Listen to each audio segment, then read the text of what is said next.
అన్ని రకాల చర్మ సమస్యలకు శాశ్వత పరిష్కారం ఈ శ్రీత 9281458181. కాళేశ్వరం ప్రాజెక్టు మీద అబద్ధాలు మాట్లాడుతూ అడ్డగోలుగా దుర్మార్గంగా వాళ్ళు వ్యవహారం చేస్తున్న తీరు. మేడిగడ్డ బ్యారేజ్ లో ఒక 2-3 పిల్లర్లు కుంగిపోతే మొత్తంగా కాళేశ్వరం ప్రాజెక్టునే అప్రతిష్ట పాలు చేసే విధంగా దుర్మార్గంగా విష ప్రచారం చేస్తూ ఉన్నారు. నేను ఆ ప్రాంతంలో పార్లమెంట్ సభ్యుడిగా ఉన్నాను, గతంలో శాసనసభ్యుడిగా ఉన్నాను, చెన్నూరు నుంచి పెద్దపల్లి నుంచి పార్లమెంట్ సభ్యుడిగా ఉన్నాను. ఇవాళ నేను సరైన సమాచారంతో మాట్లాడుతున్నాను. కాళేశ్వరం ప్రాజెక్ట్ అనేది కేవలం ఒక మేడిగడ్డ బ్యారేజ్ కాదు. దాంట్లో మేడిగడ్డ, అన్నారం, సుందిలో 3 బ్యారేజ్లు ఉన్నాయి, అనేక రిజర్వాయర్లు ఉన్నాయి, అనేక పంపింగ్ స్టేషన్లు ఉన్నాయి, పెద్ద ఎత్తున డిస్ట్రిబ్యూటరీ నెట్వర్క్ ఉంది. వాటన్నిటి సమాహారమే కాళేశ్వరం ప్రాజెక్టు. దాదాపు కాళేశ్వరం ప్రాజెక్టు వచ్చిన తర్వాత 15 లక్షల ఎకరాల ఆయకట్టు స్థిరీకరణ జరిగింది.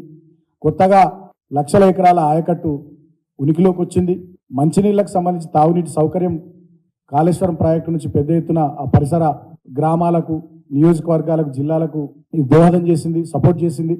అదేవిధంగా పారిశ్రామిక అవసరాలకు కూడా ఈ ప్రాజెక్టు నీళ్ళనిచ్చింది. అంత అద్భుతమైనటువంటి ప్రాజెక్టు. మేము అన్ని అనుమతులు సిడబ్ల్యూసి నుంచి తీసుకొని, వివిధ కేంద్ర ప్రభుత్వ సంస్థల నుంచి అన్ని అనుమతులు తీసుకొని నిర్మించినటువంటి ప్రాజెక్టు.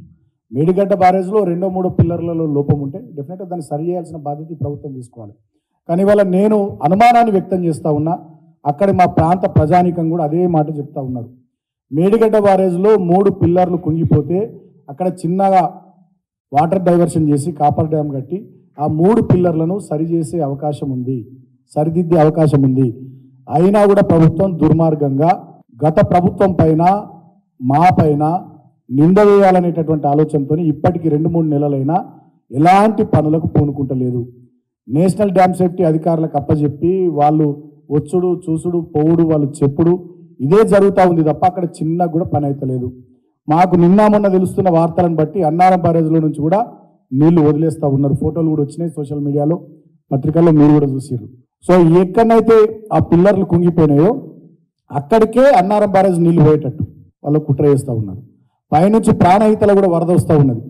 ఆ నీళ్లు కూడా ఆ కుంగిపోయిన పిల్లర్ల దగ్గరికి పోయే కుట్ర చేస్తూ ఉన్నారు. అంటే ఇక వాళ్ళకు వర్షాకాలం సీజన్ వచ్చేంత వరకు ఈ పనులు చేయాలనేటటువంటి ఆలోచన లేనట్టుగా స్పష్టంగా అర్థమవుతున్నది. వర్షాకాలంలో ఇటు గోదావరిలో, అటు ప్రాణహితలో లక్షల క్యూసెక్ల వరద వస్తుంది.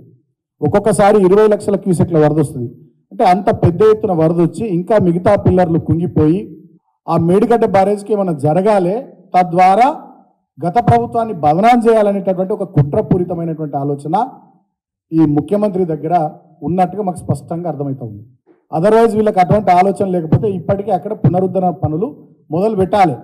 ఇప్పటి వరకు మొదలు పెట్టలేరంటే డెఫినెట్గా ఆ డ్యామ్ను ప్రొటెక్ట్ చేసే ఉద్దేశము, ఆ బ్యారేజ్ను కాపాడే ఉద్దేశం ఈ ప్రభుత్వానికి లేదని అర్థమవుతా ఉంది. నేను ఒకటే మాట ప్రభుత్వాన్ని కోరుతా ఉన్నా, మీకు కోపం ఉంటే, రాజకీయాలు చేసే ఉద్దేశం ఉంటే వేరే అంశాల్లో రాజకీయాలు చేయాలి. కానీ ఇవాళ ఈ బ్యారేజ్లను, రిజర్వాయర్లను, ప్రాజెక్టులను వీటిని రాజకీయ కోణంలో చూసి లక్షలాది మంది రైతన్నల కడుపు కొట్టడం ఇది ఖచ్చితంగా తప్పు. మీకు పాపం తగులుతుంది. ఈ ముఖ్యమంత్రికి, ఈ మంత్రులకు, ఈ ప్రభుత్వానికి పాపం తగులుతుంది, రైతుల ఉసురు తగులుతుంది. ఇప్పటికే ఏసంగి సీజన్కి సంబంధించి చాలా జిల్లాల్లో నీళ్లు లేక రైతులు ఇబ్బంది పడతా ఉన్నారు. ఇప్పటికే మీరు రైతు బంధు ఇయ్యలే, 2 లక్షల రైతుల రుణమాఫీ చేయలే, పోయినసారి వడ్లకు క్వింటాల్కు 500 రూపాయలు బోనస్ ఇవ్వలే. ఇప్పుడు కాళేశ్వరం నీళ్లు ఇవ్వకుండా, పంపింగ్ చేయకుండా లక్షలాది ఎకరాల్లో చేయాల్సిన స్థిరీకరణ కానీ, కొత్త ఆయకట్టుకు అందియాల్సిన నీళ్లు కానీ, పరిసర గ్రామాలకు ఇవ్వాల్సిన తాగునీళ్లు కానీ ఇవ్వకుండా మీరు రైతాంగాన్ని ఇబ్బంది పెట్టే కుట్ర చేస్తూ ఉన్నారు. డెఫినెట్గా ఆ రైతుల ఉసురు మీకు తగులుద్ది. ఇది పాపపు చర్య. ఖచ్చితంగా దీనికి తగిన శాస్తి ఆ భగవంతుడు మీ కాంగ్రెస్ పార్టీకి చేస్తాడు.